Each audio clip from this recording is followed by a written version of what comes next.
This is Average Joe PT, and on last episode we talked about hip pain and labral tears. I'm going to go ahead and leave a link up there. This episode we're going to go ahead and pull back down again. We're going to look specifically at shoulders, but it's not about osteoarthritis and it's not about tendonitis, it's about impingement. And those are the real three categories when you're looking at shoulder pain. What we want to think of is, okay, is it arthritis? I've talked about before. Is it maybe some sort of tendonitis? I've talked about that before. This episode, we're going to talk about impingement, which is really what happens more times than not with people. It's going to be impingement. So let's go ahead and get started with shoulder impingement.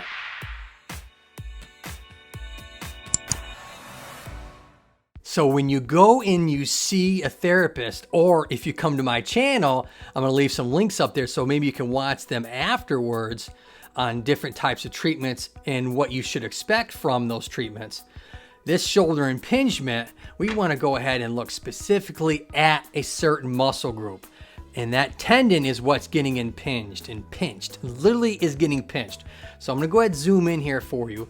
And specifically, it's getting pinched right where my finger's at. So as you bring your arm up over your head, that ball has to clear from this bone.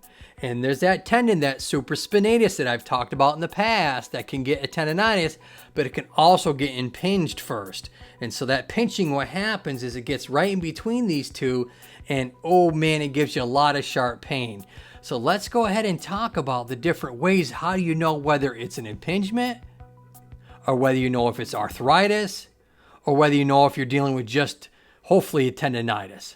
So let's start out with the whole arthritis piece.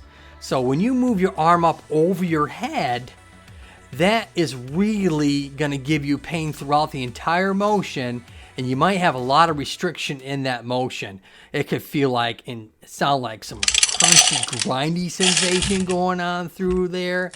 Or if it's a tendonitis, it can feel like in certain spots, and it comes through and it's like, okay, that's kind of sore, and I can kind of touch it and it feels really sore in that one spot when I'm touching it. Kind of goes away and then comes right back again. So that's that tendonitis. It can refer down the arm, right down in the elbow. I've talked about that in the past when it comes to a tendonitis, and specifically the supraspinatus tendon. But with that impingement, what happens is as you come up through, it literally can kind of pinch in that spot and give you like that really sharp searing pain right down that arm. And you can kind of come through and it feels like it won't go the rest of the way, and you're almost like hiking your shoulder up, and then it comes through and it can really kill you.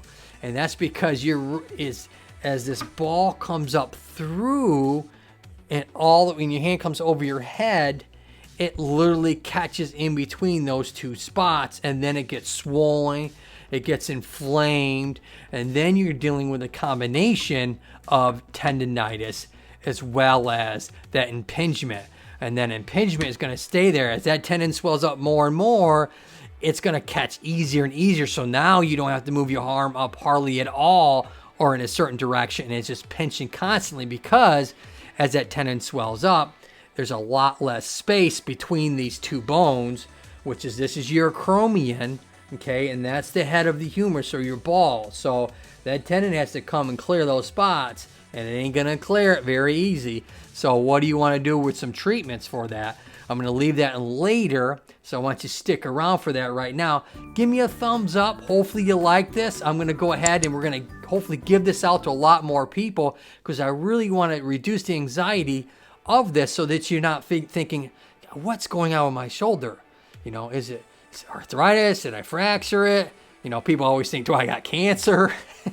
It's not that at all. So it's usually one of the three. So let's go ahead and keep going with this impingement piece, because it's probably part, if not the entire issue of why you're having some shoulder problems to begin with, and we want to correct that.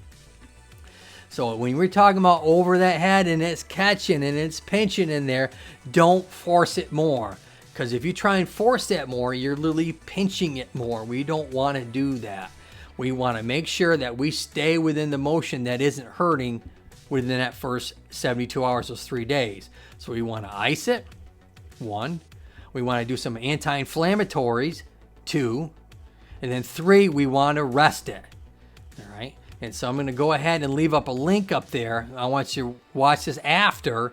It talks about different treatments that you want to do early on with this type of problem, which is going to be some pendulum exercises, some basic range of motion, so we don't lose the motion that we have in our shoulder as we allow that tendon to shrink back down through the ice and the anti-inflammatories and rest. All right. Get that tendon to shrink back down from this shoulder.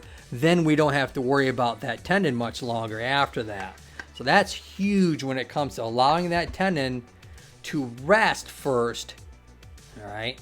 Then we can go ahead and come back through and allowing it to come. And once you get that full motion of your head, it isn't pinching anymore. That's a clear, good sign that, okay, it's at least the tendon has calmed down enough that I don't have to worry about that. Now, you might be dealing with a tendonitis at that point, and then we're going to treat it like I showed you in a previous episode. I'll leave a link up there that we're dealing with just a supraspinatus tendonitis issue. Now we're not dealing with impingement on top of it. So, clear number 1, ice, ibuprofen, some sort of Aleve, some sort of anti-inflammatory as long as your stomach can tolerate it. And then you want to rest it. Do those exercises, those pendulum exercises that you're going to look at afterwards. Then we want to go into some strengthening exercises after this. Now, how long is this going to take? Now, the impingement process can take a couple weeks to really get that to calm back down. And then as you're calming it back down, the tendonitis should calm down with it at the same time. And so they're kind of combining together to have the swelling calm down, the tendonitis to calm down, and then you can work on your motion and work on the strengthening at the exact same time. So that's huge. Now, afterwards, what you want to do, like I said, is strengthen it. We want to work on the shoulder blade strengthening, okay, that I've done in previous. I'll leave a link up there. You know, if you want to try some rubber bands that you can get at the store, but let's do the cheap way. Let's do the average Joe way. Let's go ahead and do maybe some soup cans, all right? Anything that's a pound or less around your house to work on just some basic shoulder blade and shoulder strengthening exercises. That's in my shoulder catalog that I'll link up there for you. So you can work on those too. But the clear sign is when you're having that impingement, it's making sure that you're not allowing it to pinch all the way through. Don't force it. Please, oh please, that's a big no, no, no. Do not force that. Allow it to rest, ice, ibuprofen, range of motion exercises for a couple weeks. Then go into some strengthening after you have your full motion back and it's feeling good. Make sure you do that strengthening part because otherwise, unfortunately, you're going to end up having the exact same problem again. So if you like this episode, I want you to give a thumbs up and a link. Okay, give a thumbs up and hopefully you subscribe to the channel. And this will get this out to other people. And like Scully and I always say, until next time, look up and keep smiling. See you next time, folks.